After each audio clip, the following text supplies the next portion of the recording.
What's up, guys? It's Michael Key, your host of Real Conservative Talk. I'm here with Zack Lopez, our new co-host. What's up, Zack? What's up, everybody?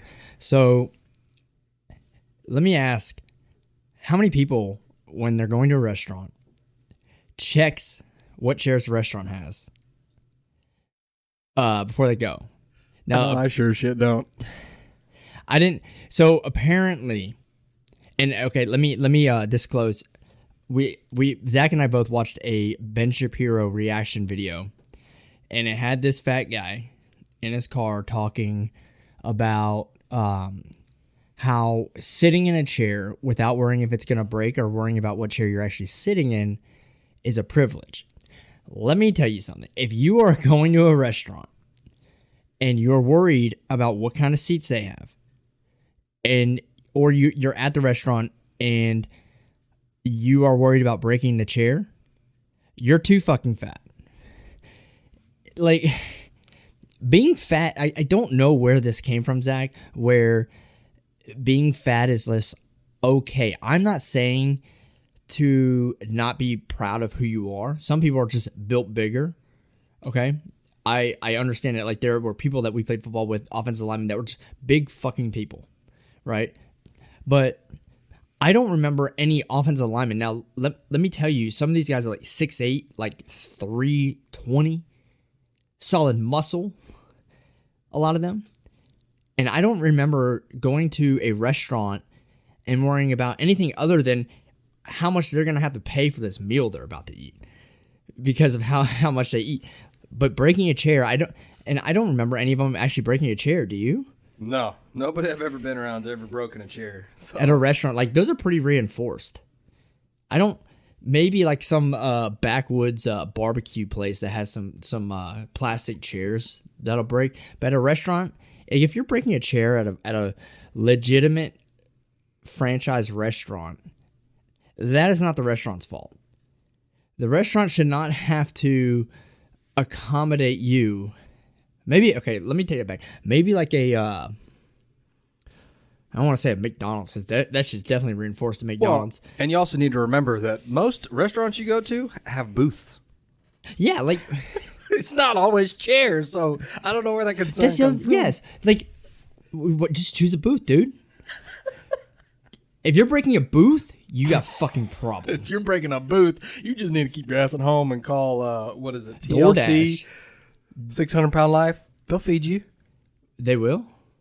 Dude, are you kidding me? Have you ever seen that show? I've seen the 600-Pound Life show. I didn't know they feed you. I thought the whole goal was to not feed you and get you... No, I mean, you go and see whatever the doctor's name, I don't know what his name is, but you go and see him. He fat shames you because obviously you're way too big and you're unhealthy, and you more likely will cancel die. him. What's his name? Dr. I don't remember. Oh. I can picture his face, though. Yeah, he's Ukrainian. He's funny as shit. Very hilarious. Big asshole. Huge 100%. Asshole. 100%. The fat community does not like him. They do like him, but they don't like him at the same time. Right. I love watching the highlights of that show on YouTube, yes. But it's disgusting, a lot of it. Because, like I said, some of these people do have problems. I'm not saying that there isn't, but I think a lot of it is not so much like a physical problem, but it's like a mental problem, like depression or, something's happened to them in their life that has gotten them to that point. But that doesn't mean it can't be reversed. Oh, 100%. But those people don't want it to be reversed. That's falling in line with a lot of other things. They want a reason to get attention, and they want people to feel bad for them.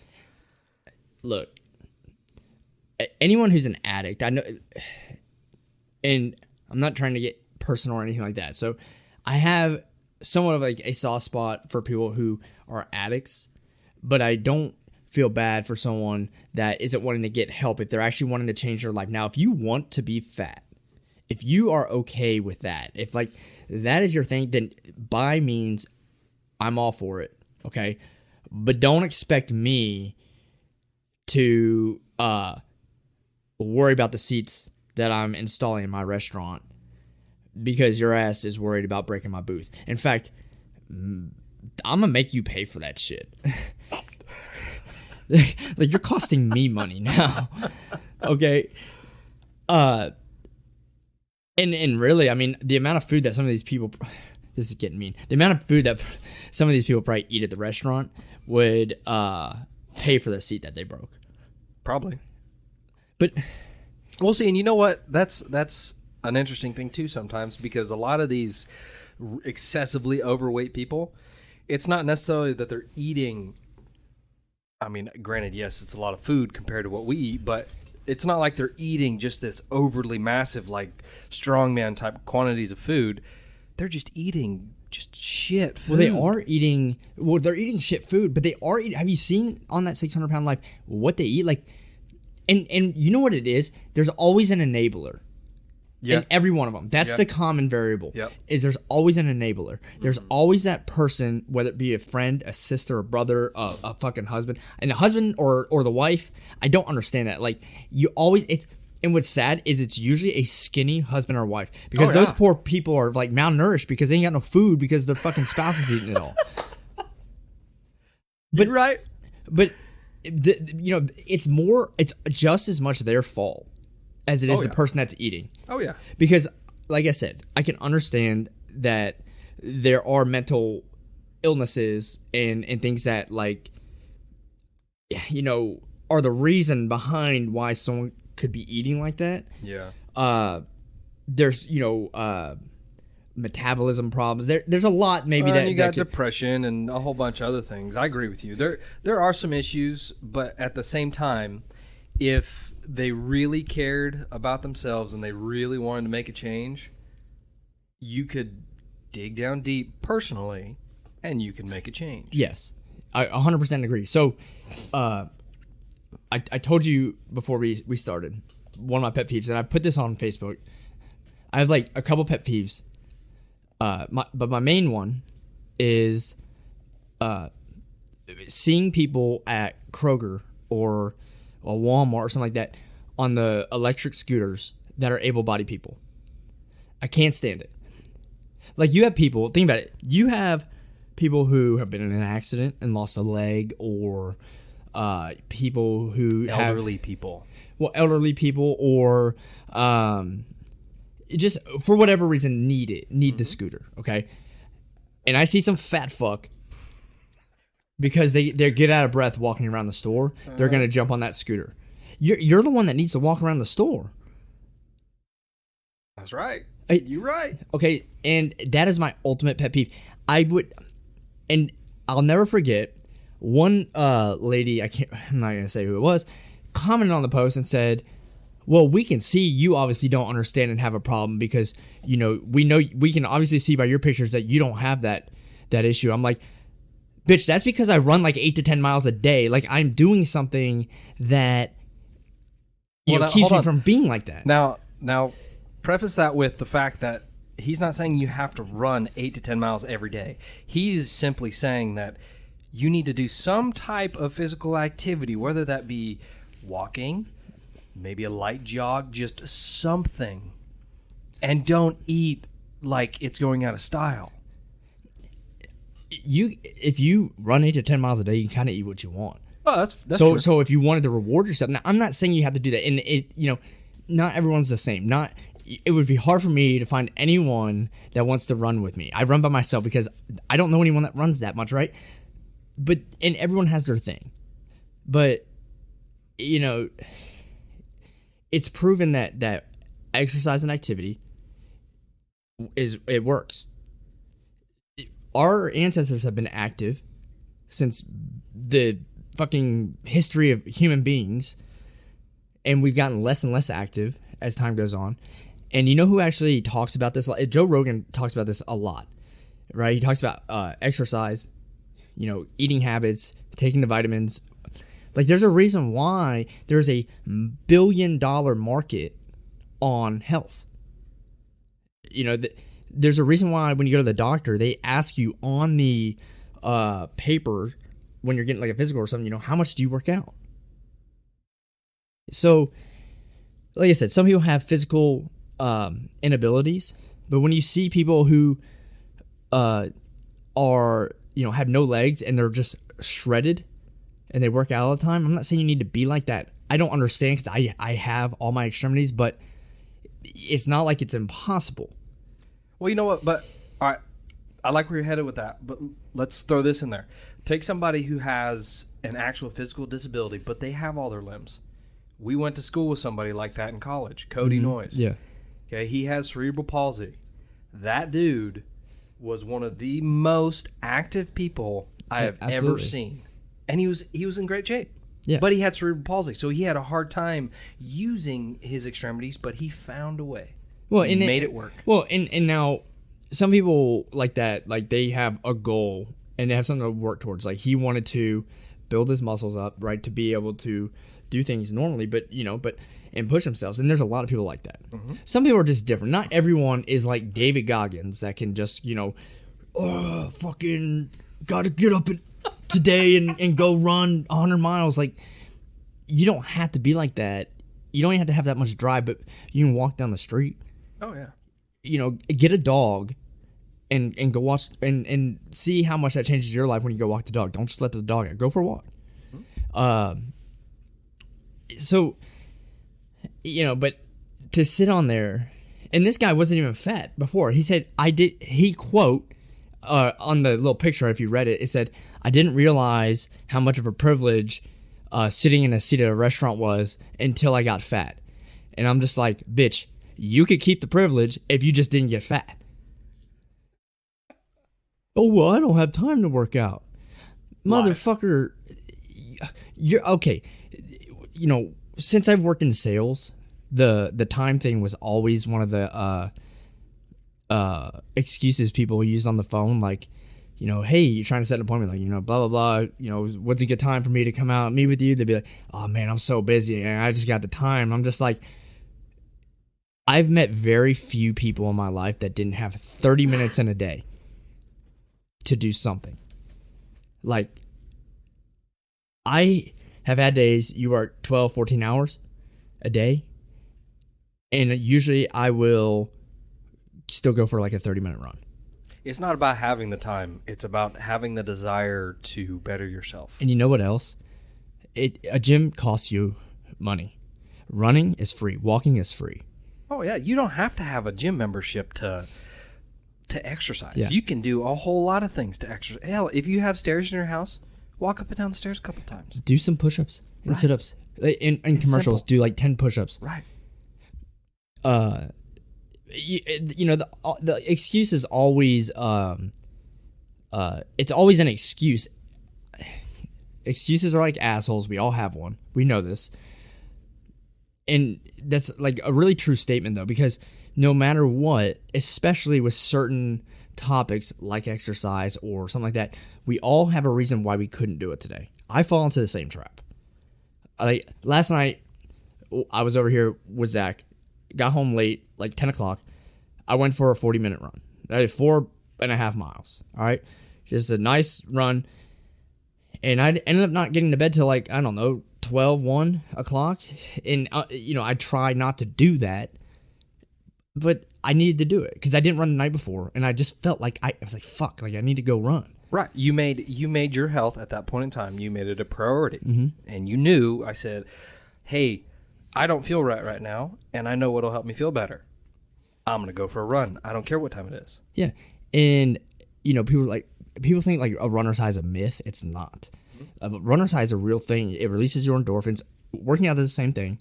Yeah. Okay, it's the same high. And let me tell you something. It is as good as any drug you're going to take when you get to that point. 100%. It may suck when you do it, but when you're done, there's a sense of accomplishment. Depression, I think a lot of depression, there's certain things that happen in people's lives that, working out is not going to help you feel better about. Fair. Yeah. But a lot of people, especially a lot of these fucking fat social justice warriors, maybe if they exercised, and I don't think that fat people, not all fat people, some do, but a lot of these people that are complaining about the fucking restaurant chairs and making these videos, and all that, they're insecure. And they want you to be okay with them because then they're going to be okay with themselves. But you're not going to be okay with yourself or because someone else is okay with you. It's like that saying, like, you can't be happy or you can't make other people happy until you're happy. You know, I don't know if that's all true, because I feel like there's some people that are like depressed that you don't know about, but they're, you know, making other people happy. But hold on. With that, with the people who are depressed, but they make other people happy, they're doing that because they are unhappy. And they see other people get happy, and it gives them a quick sense. It's kind of like a drug. It gives them a quick burst of happiness to themselves, but then they remember that they're actually not happy. And so it's a continuous cycle.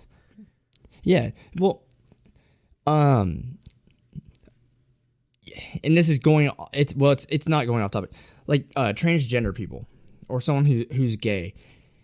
If you are again, I don't understand. I don't have the problem. Okay, this is just the way I view it, and I could be wrong. Maybe I'm just really insensitive to it. But if transgender people have like the highest suicide rate, I think. Mm-hmm. Obviously, something is going on in their head that's just not normal. When I say not normal, I'm not saying that it's like weird. I'm saying that you're different from, you know, you have straight, you know, that's like biologically how we're meant to be, because reproduction and all that stuff. So that's like science. Obviously, if you're transgender, maybe something, you know, you don't know what you are. It's just something different. You're different. Like everyone's different. But, you know, the suicide thing is because they obviously don't feel good about themselves, you know, and they're worried about what the outside world thinks. Because the only reason I can see that they are pushing, you know, all this cancel culture, the Dave Chapelles and everything like that, is because they don't feel good about themselves, and they want everyone else. It's like they need confirmation. They need confirmation that everyone else is okay about them for them to be okay about them. Well, and they also want everybody else to be miserable like they are. Well, I know maybe some of them are happy. I don't know if they're. I mean, Caitlyn Jenner seems pretty fucking happy. Oh yeah, I'll give you that. You've got your select few who fall into the non-straight category, because it's so vast nowadays that I can't just pick one. But you've got a decent amount of people there who are like, yes, I'm gay and I'm happy and I'm fine. And then you have the others who are like, well, I'm gay, but I know you don't like me, so I don't understand that, and now it makes me unhappy. Yeah, they want everyone to be accepting. The problem is that not everyone is going to be accepting. Unfortunately, you're going to have racist people. You're going to have people that don't like being around gay people. You're going to have people that don't understand the transgender thing. Right. You know, just look, if you're listening to this and you're gay or you're transgender or you're just different, you know, I'm going to say things that maybe you don't like. Zach's probably going to say things. Dave Chapelle has definitely said things, right? Who cares what I say? Who cares what I think? Okay, it shouldn't take me getting canceled or my dumbass opinion of you to dictate how you feel in your life. I'm one person. There's 6 billion people on this earth that and a lot of them are going to be accepting of you. Yep. You know, I'm a conservative. Half the country doesn't like what I have to say. Right. Okay. Here's the other thing. When I do say some of this, I am speaking from a little bit of experience. I have Tourette's. I got picked on a lot. Can you imagine being in middle school and you're fucking twitching and making noises in class? People are looking at you like, what the fuck is wrong with you? I've had people, girls too, like imagine girls, like, you know, you're at that age, you're starting to go through puberty, and girls are like, dude, what are you doing? And at the time, I had been diagnosed, like, I think it was like 6th grade or 5th grade or something, when I found out, like, doctor's like, yeah, he's got it. I've always had it, obviously, but that's like when they formally came out and said it. But, you know, I never told anyone, though, what it was. I didn't even know I was doing a lot of it. My parents always saw it. And when you have Tourette's, it's like, unless it's like really bad some days, like, you know, it's just you're so used to it. It's just like another part. You just don't even recognize it. Well, it's subconscious. It's like blinking. Right. It's subconscious. It's not something that you're actively doing. Yeah. So, but it wasn't like I told everyone like, hey, you know, just disclosure, I have Tourette's. Like, you know, I may, you know, do some sniffling or snorting or, you know, be twitching and can't sit still, blah, blah, blah, whatever. I didn't tell no one. So they're looking at me like they don't know what the fuck's going on. Like, and some days it's, you know, worse than others, and they're like, what the fuck is wrong with you? Well, hell, I remember the first day that I met you because I was your first roommate in college. Yeah. And when I first met you, I was like, oh man, I got a Tourette's roommate. Yeah, like when I was younger, I got in a lot of fights over it because I did take it to heart. I'm not gonna lie, people picked on you, and I in high school I got kicked off the baseball team because I got in a fight over it. You know, but actually from that point, I learned that it's really not worth it, for one, and two, when people say something about it, like, do I really? I can't control it. You know, I mean, you just fuck it. Like, who cares? Like, now when people say something, I could care less. Like, I literally, I don't know if this is something like with puberty and my mind changes or whatever, but I grew more confident. I grew because I was always small I grew and I just got more confident. I just didn't think anything of it. Well, and you learn to accept it. And I think tying that back into the whole start of our conversation here is that if somebody is severely overweight, they have a hard time accepting the fact that they let themselves get to that point. And so what they do is they'll turn to food. You know, like you might have turned to something before you learn to accept it. You may have turned to something to try and cope with your Tourette's, and they turn to food. And they can't get out of that cycle because, one, like you said earlier, they have enablers. And then two, they probably don't want to because food probably makes them happy. So, to your point, you're right. You know, I turned to, football was one. Okay. Unfortunately, I was at a time in my life I could go play football, and on a football field, you can do things that would get you arrested in the real world. So, you know, some people now that are like 30 and 40 years old, unfortunately, you can't just go fucking tackle someone without going to jail. Yeah. Okay. True. You know, so going and playing football, an aggressive sport, helped. But, you know, taking that, you know, use it to your advantage somehow. If there's a way you can find that thing that allows you to use your, what's a good word for it? Your uniqueness to your advantage. Okay. But with all that said, I agree with Dave Chapelle. Okay. I truly think that gender is a fact.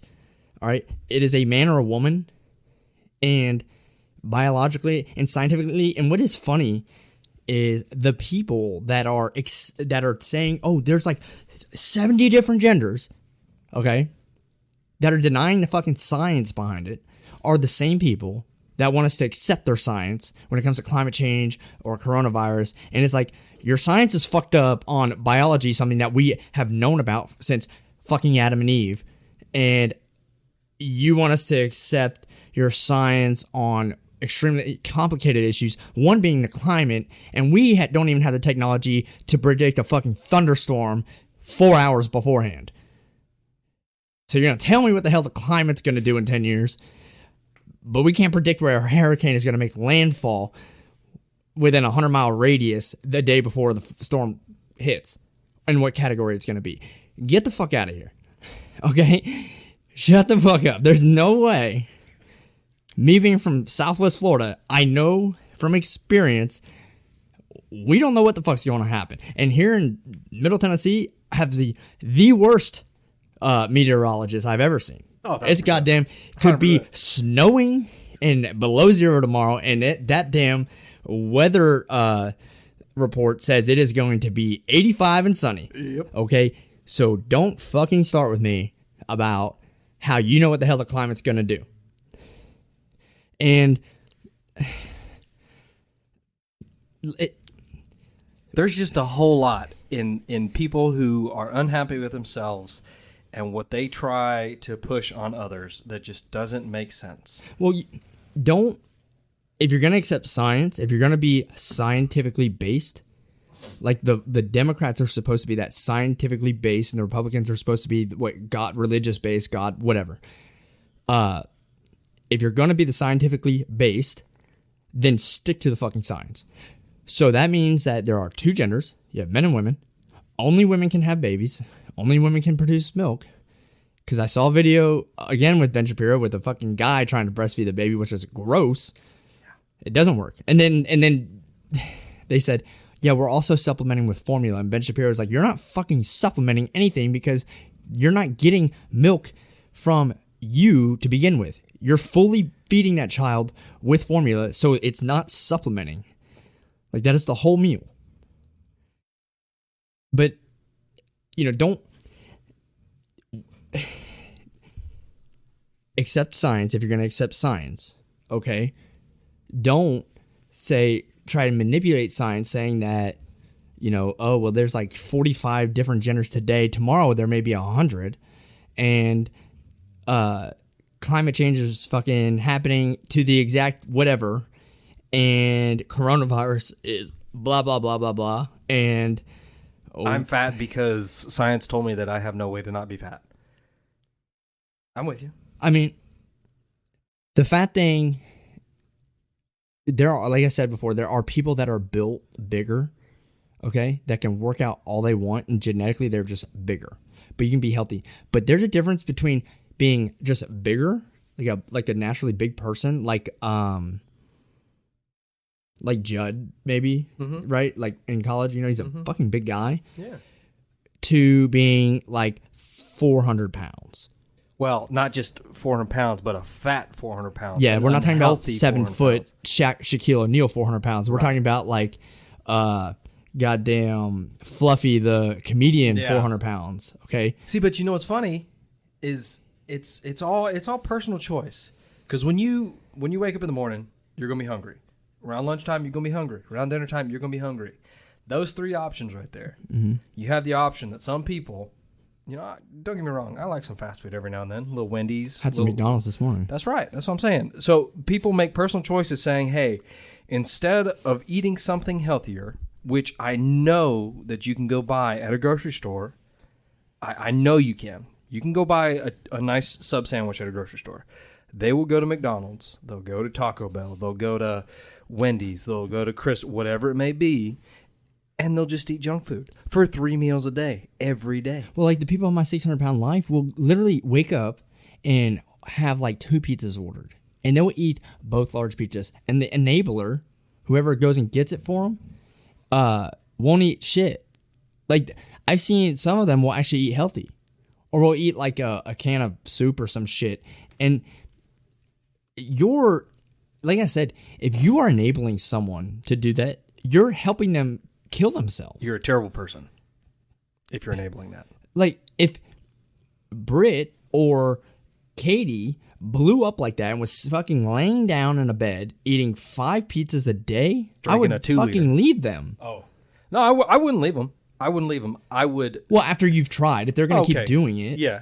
If I've tried and I've given it a heck of a go to, one, criticize them and make them understand the terrible choices that they're making, and they still don't want to change, yeah, I'm out, because I'm not going to put myself in a position to where I'm going to be upset and pissed off every single day because the person that I love is laying there, literally dying in front of me, and not wanting to make a change. You might as well put a bullet in their head. 1,000%. 1,000%, because that's what they're doing. They're just doing it slower. You're slowly killing them. Right. Like, I've told Britt, like, hey, if I get like this, just shoot me. I mean, and then I don't. How do you enable someone to do that? How do you help them? First of all, where are you getting the money? Because they're sitting at home. Government. Yeah. Disability. This is the shit, the social insurance programs that we're fucking reinvesting in. The goddamn $3.5 trillion Build Back Better program is fucking building back into the fat people's stomachs that can't go to work. Okay, that's literally like, that's a disability. That's not a fucking disability. That's a fucking problem. That is, again, addiction. I get it. But the enabler, that's like literally like having a drug addiction because your spouse is feeding you heroin every day. Right. If someone goes to jail for being a drug dealer, for selling drugs, right? If you get caught selling heroin, there's people that are in jail right now for like 20 years for selling pot. Okay, back in the 90s and early 2000s. Why? They're enabling. Because of the risk, not even that pot. I mean, let's be honest, selling marijuana is nothing, honestly, in my opinion, to buying 4 fucking large pizzas for your spouse to lay in bed and eat. I'd rather them smoke pot, but then smoking pot would make them eat more. I was about to say they get a lot hungrier. But we have laws against people selling drugs because of the risk it poses to the public when they buy drugs and they get hooked on and they can die. If you couldn't die from cocaine, well, okay, I'm not even going to go down this road because honestly, I think the only reason a lot of these drugs are illegal is because they don't tax it. Because the government can't. That's why a lot of shit's illegal. Okay. But wait a minute. So it's funny that you said that a lot of the drugs are illegal because the government can't tax it. So think about how that correlates to food. Technically, food is an addictive supplement because you have to consume it to live. You're right. But they make things that are filled with sugar and filled just with additives and all kinds of different things. Addictive ingredients. Right. But it's taxed. So they keep pumping it into society. But some countries have gotten rid of some. I think in Australia they've gotten rid of certain things that you're not allowed to have it, like whether it be a certain kind of sugar or MSG or whatever it is. Some countries have eliminated that. Yeah.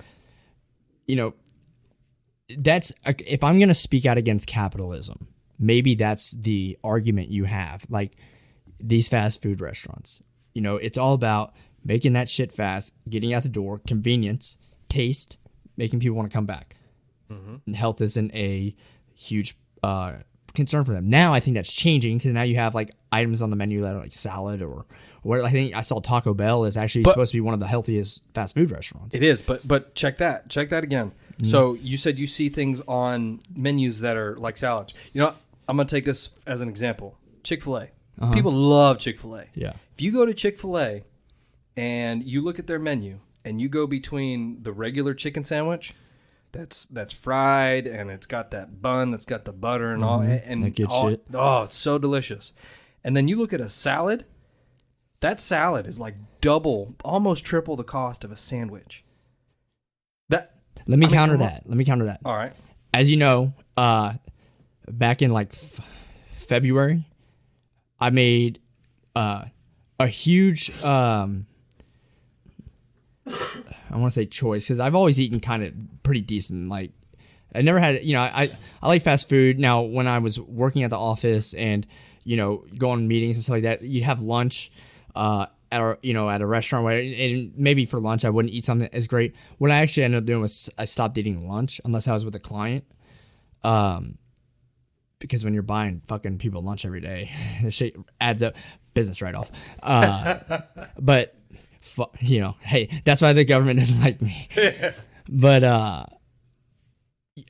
so I went from, okay, I'm gonna cut that out. I'm gonna eat healthy, like solidly clean.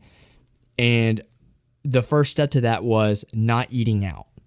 It was eating at home. So being okay with cooking your food. All right. The other thing is trying to cut out sodium, which actually doesn't work if you're working out a lot. I learned that lesson. You're going to cramp up. But certain sugars, whatever. Eating healthy. What I learned, though, is I can go and buy a steak to eat every night. And obviously with inflation, this has kind of changed, but it's all relative. Let's say I would buy like a sirloin, like an 8-ounce sirloin. Cost me like $8 or $10. Every night would be, let's say I did 5 nights a week, $50. Or I bought chicken. A pack of chicken, like with 3 breasts in it or 4 breasts in it, would cost me $7 or $8. Okay? And I'm not talking about feeding other people, I'm just feeding myself. It is way cheaper to go to the store and buy healthy food than it is to buy all the bullshit you buy at the store that's bad. Way fucking cheaper. You know why? You know how much a bag of frozen vegetables is? And these are frozen vegetables like frozen green beans. First of all, they're healthier because they're picked at the right time of the year and they're frozen. No sodium, anything like that. Like legitimate frozen vegetables that take you heat them up in the microwave. Okay. Takes like 6 minutes. I know what you're talking about. Yeah. They're like $1. Yeah, $1 a bag. Yeah.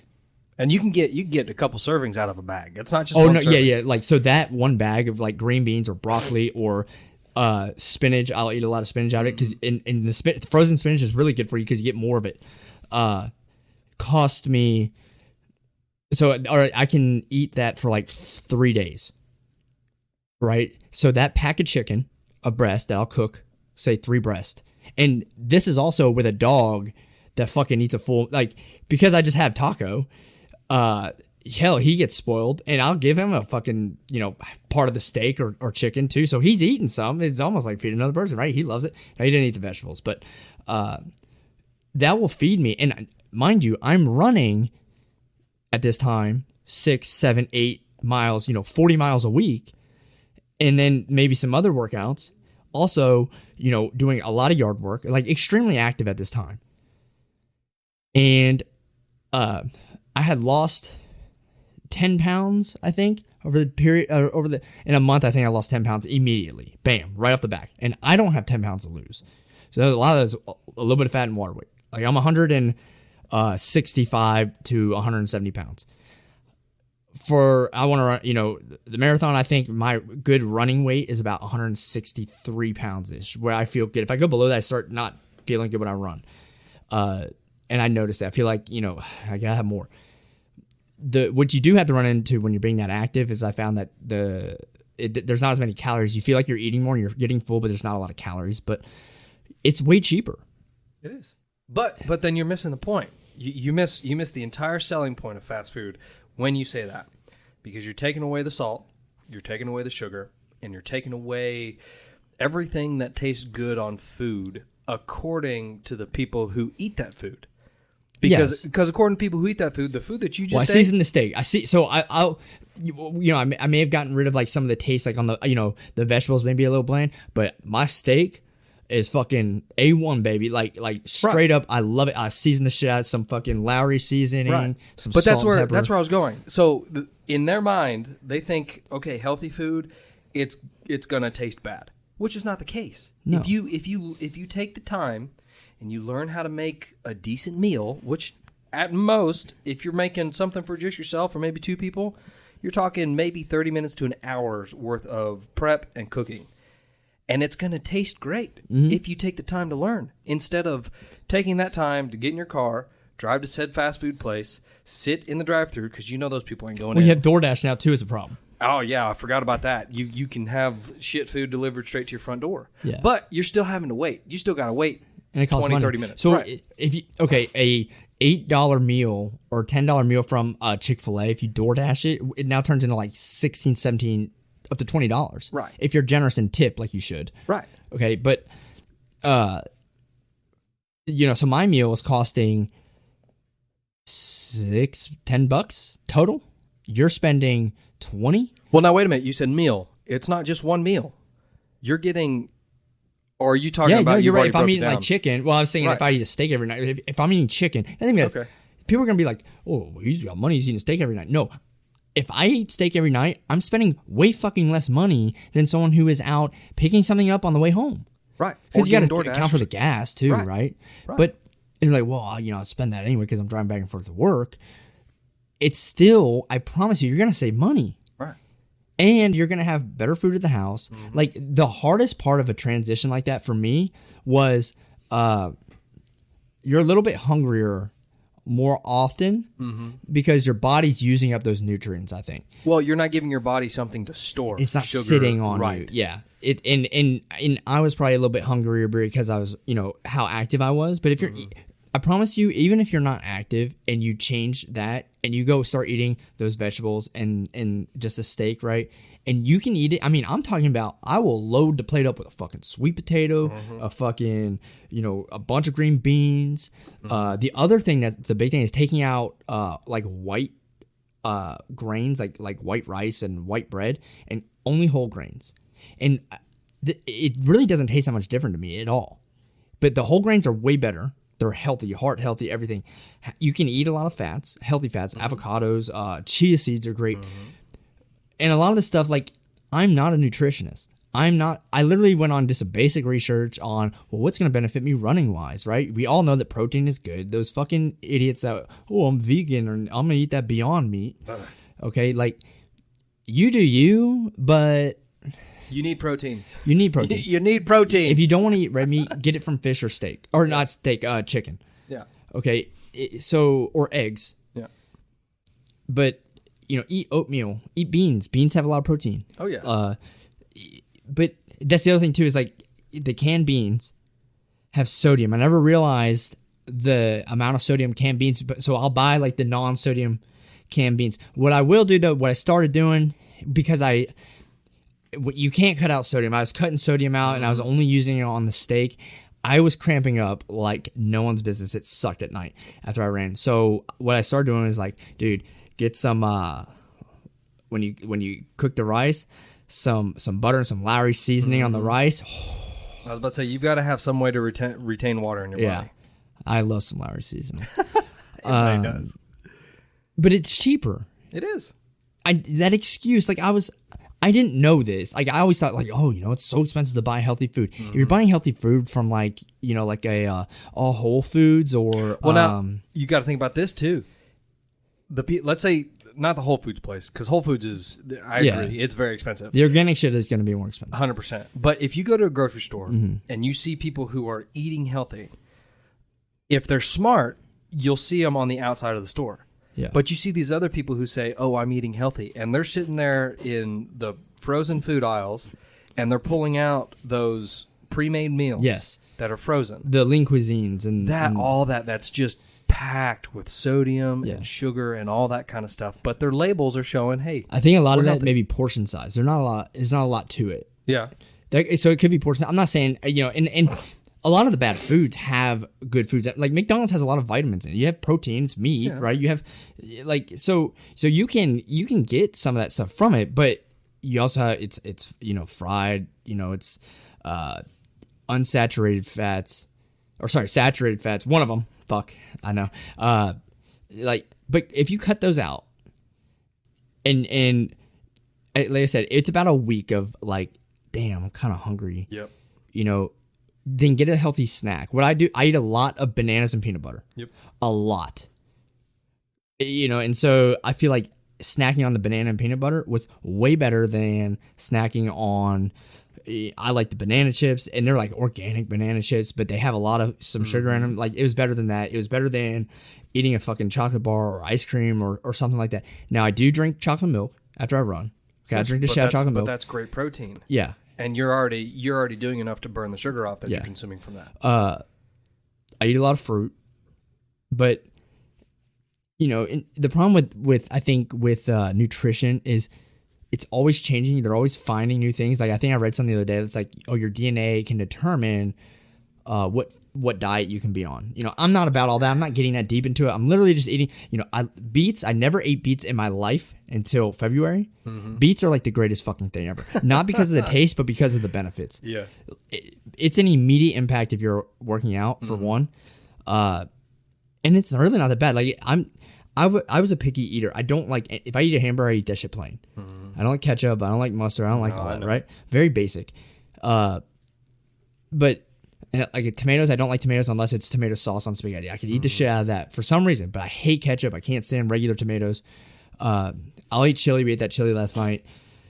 But the beets and other vegetables that I never really ate before, I eat now, and the benefits you get from it are just, it's incredible how much better you feel. And then when you start eating that way, you're more than likely going to keep eating that way, because when you start eating shit again, when I would go eat a pizza, like a slice of pizza, mentally, it was like, I went from feeling good to, I'm going to run this afternoon. I'm good. Like, you're focused. Then you eat that slice of pizza. It's like, I don't really feel like doing much. Your just, energy drops, all kinds of stuff. It sucks. Yeah. I'm with you. And again, I'm not like this explorative cooker that's going, so you don't even have to do the stuff I was doing. I did a certain diet that was pretty basic, like, because I'm okay with that. I'm feeding one person, right? No one, it's not like I got another person I got to worry about that, them eating or anything.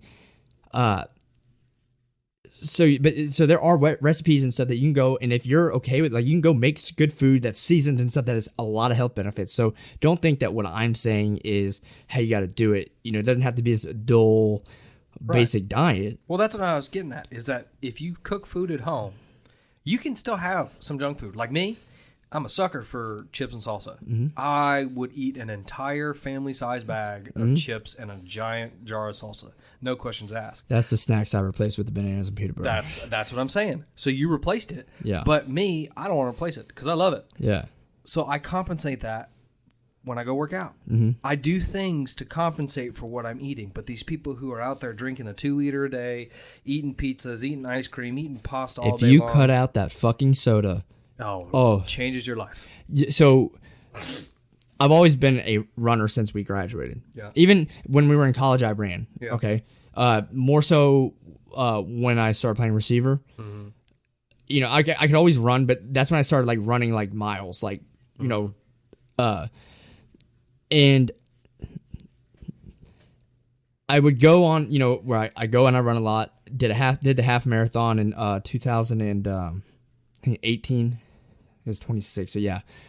Did the Nashville Half Marathon, and people are gonna think like, oh, he only did a half marathon. Like, what a pussy! Like after I say this, but like when I first ran a half marathon, I had run 10 miles before that, you know. And sometimes, especially up here in Nashville, when it's cool out, you can have like an easy 10-mile run. You know, I went down to Florida and did a 10-miler before the half marathon, and about fucking died. And what's crazy is it's hilly here. I was running the hills out in Franklin and Nashville, like, but you just get used to it. But it's cool. It is in March, you know, February. It ain't as thick a humidity up here either. Yeah, that's the other thing. You're like, so I had done like close to the half marathon distance. But when I did the half marathon, I did it faster because you're running with people. You have it, and running the Nashville Marathon, half marathon is incredible because they have. I mean, the spectatorship is just ridiculous. How many people are out there watching you? All the live music they got going, so you're kind of amped up the whole time. Now, towards the end, dude, I was thinking about walking like mile 11 or 12. I'm like, fuck, I'm gonna walk. But in my mind, I was like, I will never forgive myself if I walk at mile 11 or 12. Like, never in the rest of my fucking life will I forgive myself. So I kept pushing, and then I had this dude like next to me. He's like, "Come on, man!" Blah blah. I'm like, oh, "All right," and I finished. And I remember like when I finished, like now I had like contacts in and stuff. So I think sometimes with your contacts, when you run a distance like that, they get a little hazy. Like, yeah, I remember like blurred vision, like running across the finish line, and I was so fucking tired. And they gave us a beer afterwards, and it was the worst tasting beer ever. Oh, I bet. Some people love that. They live for that beer at the end. But after that half marathon, like, wore me out. Like, my body hurt for, you know, a few days afterwards. And I had run a lot after it, but I had, like, a period of time where it kind of just, you know, took a lull there. Yeah. Like, and then when coronavirus hit, I got lazy. I just stopped fucking running. But I forgot where I was going with this. Damn it. But if I had to guess, you're probably going down the road of I was at a peak physical point in my life, and then I hit a point to where I dropped off. Yeah. And you kind of hit that phase of where like, I probably don't need to run, but I might need to, but I can eat this because I'll be okay. And then you finally hit a realization point of, oh hell, what the hell am I doing? Yeah. And then you probably flipped your switch. Oh, absolutely. Well, it got to the point after that half marathon where, and I built up to it so fast, right? Went from kind of just doing like 3 miles a day to going to Australia, doing a 5K. I'd never run any kind of race, like a 5K or anything like that. And I didn't do very well in the 5K. They call it park run. They have that. We have it here too, but I was like, you know, me being competitive, I'm like, damn, like I want to, you know, really get that time down. My goal was to do 3 miles in 18 minutes, so a 6-minute mile, all right, which is a lot faster than like people are like, oh, 6-minute mile is not too bad. Shit, go fucking run a 6-minute mile.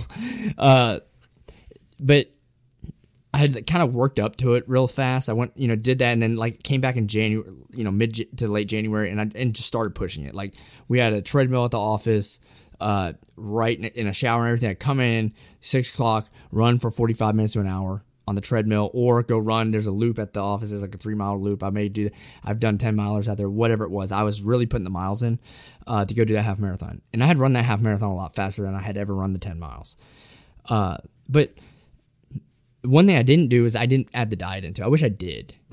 I went from, in this February, I went again, 2 miles or so before that to like, okay, I'm going to run a marathon within the next year. I'm really going to train for it. And then changing the diet up, I went from running like, I think I did like 40 miles in the month of February or something like that. And I did 100 miles in March. People say, oh, that's such a big jump. It wasn't because I'd already run before, and so I kind of had that behind it. But the diet and the recovery behind it, no injuries at all. So the only day I took off was like, I just, I was running like 6 days a week. Now I'm running like every other day, 4 days a week, kind of take, on a downturn, and then I'm going to build back up because you can't just keep that up. But just adding that diet in there, the amount I got from the gains you get from it, it's incredible. And, so if you are struggling like with the weight thing, cutting certain things out of your diet, but the soda is the biggest thing. And a lot of people aren't going to like this, but the alcohol is the other one. I don't drink a lot of alcohol, maybe a beer or so every once in a while. In fact, when we went on your bachelor party, that was like the big thing. Like I was telling Britt, like, oh, fuck, I gotta drink beer. Like I hadn't drank in a while. And when you come back, it's like 3 or 4 days. It seems like, damn, I've lost a lot, when you haven't been drinking. Yeah. But the alcohol, I mean, it does. It's not, if you're drinking beer every day, like you need to cut that shit out. Like, one or so isn't bad, but if you're drinking like 3 or 4 beers every day or getting binge drinking on the weekends, people say, well, that's my reward. Like, okay, I mean, you do you. I'm not saying not to do it. But me, I can't do that anymore. But yeah, so, just to cap off the fat conversation, there are things you can do. And if you're worried about the fucking chairs at a restaurant, that is an indicator of you probably shouldn't go there. Yeah. Like, I remember in college when the e-cigs came out, and I saw people, and MTSU was a tobacco-free campus, but there were people smoking the e-cigs. And remember they were like doing it in class. Like they could bring it in the class. And I'm like, if you are so hooked on nicotine that you can't go 5 minutes without pulling that e-cig out to smoking in class, you got a fucking problem. I've never done a tobacco product, but you've got a fucking problem if you can't go 5 minutes. Well, and that's the same thing with food. If you can't go 5 minutes without having a soda, some people drink the shit out of soda. Dude, I used to work with a guy. I sat next to him. I used to work with a guy. He would bring in, and this is every day, he would bring in a 6-pack of Diet Coke. Granted, Diet Coke because he's on a diet. And he would drink the entire 6-pack every day. That's fucking ridiculous. And I'm even as a person in finance, like, I'm not going to sit here and preach to someone like, oh, don't buy that $5 coffee every day. Think about how much money you can spend. I'm not that tedious. But like a 6-pack of beer or a fucking pack of cigarettes now, or multiple packs of cigarettes, or the 6-pack of Diet Coke, what's that cost? Like $8 or so? I mean, probably. Like a coffee, people argue it's not great for you. I don't know. But depends on the sugar you put in there. Yeah, I mean, but some Diet Coke is bad. Like, oh, hell yeah, it's bad. There's just, I mean, you only live once, right? You might as well live healthy. Halfway healthy. Yeah. I mean, I'm not saying don't enjoy food. Right. I'm not trying to take the pleasure out of life. Right. You go to McDonald's every now and then. Yes. You go to Taco Bell every now and then. Like I said, then. I ate McDonald's this morning, had a fucking mocha frappe. I'm not even going to say, my white bitch drink. All right.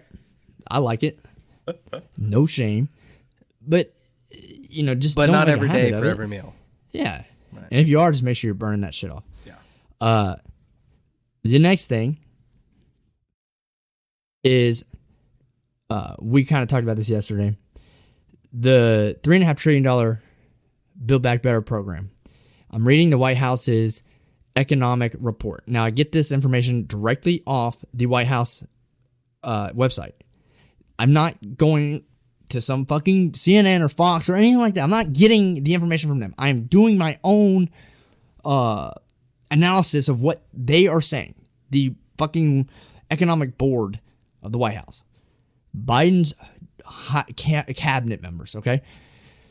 And they're talking about how good the public sector, for those that don't know, is the government. How basically everything we have is because of public investment. And how public investment is what drives research and development.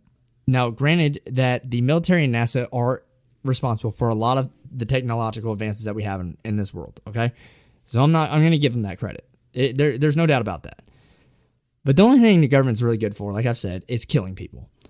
They're efficient when it comes to war. And if they're going to raise taxes to fund a war because we need to go to war and whoop someone's ass, whatever, okay?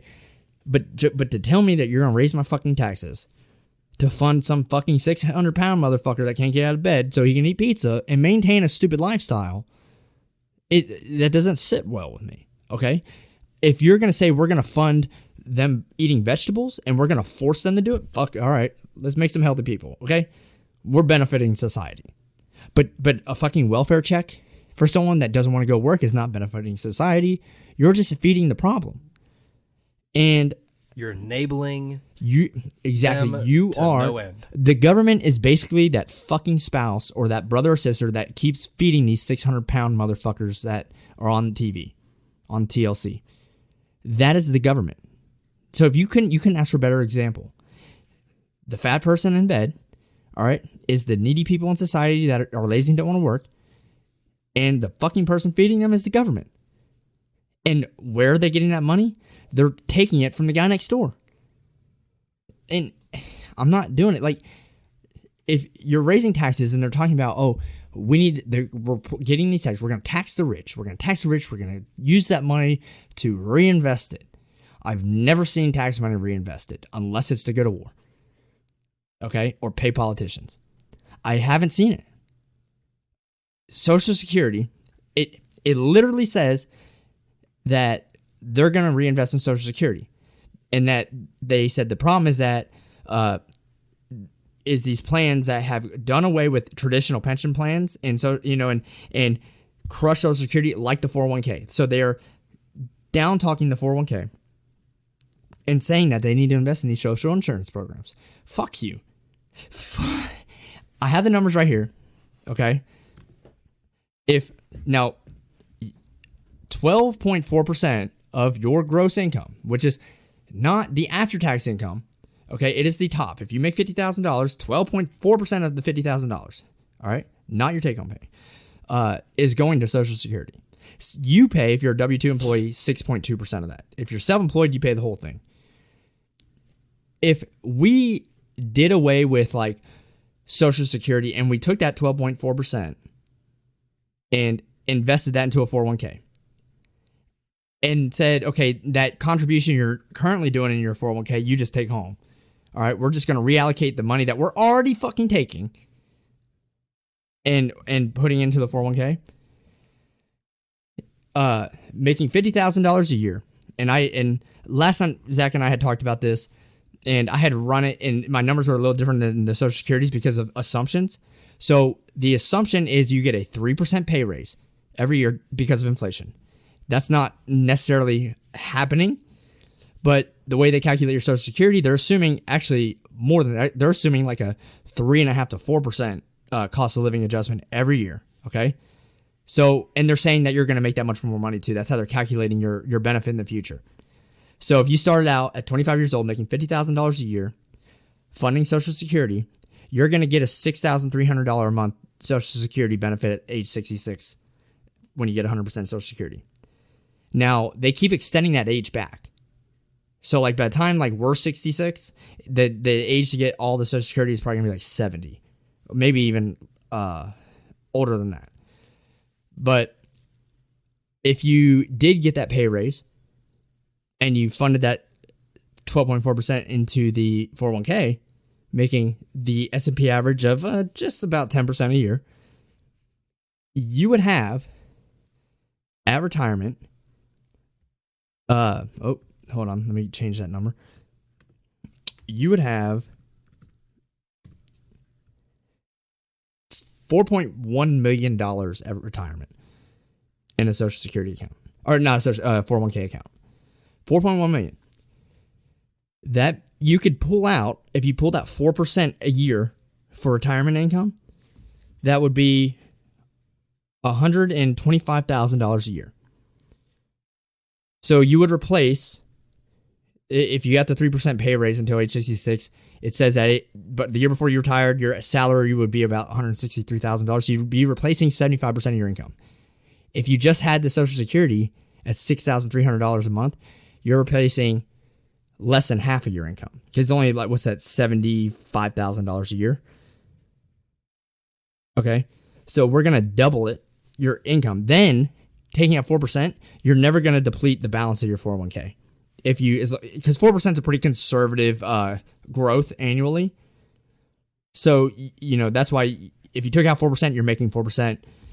If you died, like at age 85, you would still have $4.1 million to pass on to your fucking family. Well, that's the other thing, too. You can actually pass it on. Think about the wealth transfer. For anyone, because black people have 401ks. When they go to work, you can get a job that has the benefit. Not everyone does. If you're self-employed, you may not, or some jobs don't offer it. Let's say instead of Social Security, we made the businesses offer a 401k. It wouldn't cost them anything because they're already paying the payroll tax. They're just taking that money that they already have to pay anyway, and that tax. This is how you get money into the workers' hands. Maybe, they can't touch that account. You know who does do this? Is Australia actually has something called their superannuation. It's similar to this where they have to pay certain things. So as much as we want to talk shit about Australia and everything going on, they have some decent things, okay? I don't know the full depths of it, but it's similar to what I'm talking about. All I'm saying to do is take the money that's already being paid that you never ever see anyway into Social Security and invest it into the market. Here's another thing it will do. You're not giving that money to the government so they can fucking use for all their bullshit government programs. You're investing into American businesses now. Like if you invest into the S&P, that's 500 of the largest American companies, good companies. Like you're investing back into the economy in the private sector. Okay? So that you would have a massive influx of capital into the markets for these companies to use and for research and development and innovation and all that. And smaller publicly traded companies as well, because you don't have to invest in the S&P. But you're leaving that money in the hands of the people that earned it. Like, see, the government is taking that money. You're getting, what would it be if you paid that much money? Let me see how much you would have paid in, basically, that 12.4% with the 3% annual increase. Your total savings, let's see, would be that you paid into Social Security would be I'm doing this on Excel real quick, so give me a sec. Where'd it go? Damn it, Shad, you do this. What do you think? $487,000 you paid into it over your lifetime. That means it's going to take you, with a $6,300 a month benefit, that's going to take you a while. Now, you can make more than that. Like, you'll get paid out if you live long enough. You could get paid out more than the $487,000 that you paid in, right? But with the 401k, you're getting paid. You're just fucking living off the interest, and you're passing the money down to your family. We have for some reason, we are not okay in the United States anymore with wealth. Like, we want to penalize wealth and net worth. What is the point of me working and trying to make money and make a legacy for my family if it's frowned upon and it's not going to go to them? It's going to be fucking given back to the government. There's nowhere in their tax plan is there a redistribution, like a specific redistribution of the money that they're trying to take from wealthy people. And I'm not okay with them redistributing it anyway, but they still aren't listing a specific redistribution of like how they're going to do it. The infrastructure deal, I'm okay with if you're going to repair roads. But like you said yesterday, they're not repairing roads.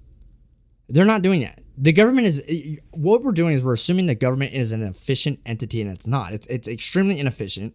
It's poorly run when it comes to businesses the government does.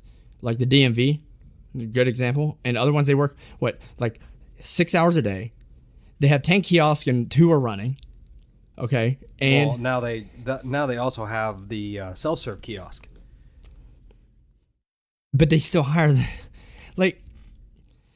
the government is not there to be profitable. The government is there to regulate. Okay, I'm fine with regulation. You can't just have like a 100% capitalist economy. You have to have some government intervention to keep like monopolies out. You don't want monopolies, right? You have to. What they're there to do is regulate certain things that provide competition in the marketplace for private sectors. Okay, but that's not what they're talking about doing. They're talking about literally trying to have more government control and take things from the private sector and put it into the public sector. You're talking about the most efficient form of market, which is a private marketplace, okay, with competition, and giving it to the government that in the history of the world, governments have always failed at fucking managing anything. Always failed. So I'm going to leave you guys with that. We'll be back on tomorrow. And we're over an hour now, I think. So, put some links in the description. You can go look this shit up. We're not kidding, but, just think about some of the stuff Zach and I talked about. And we'll see you tomorrow.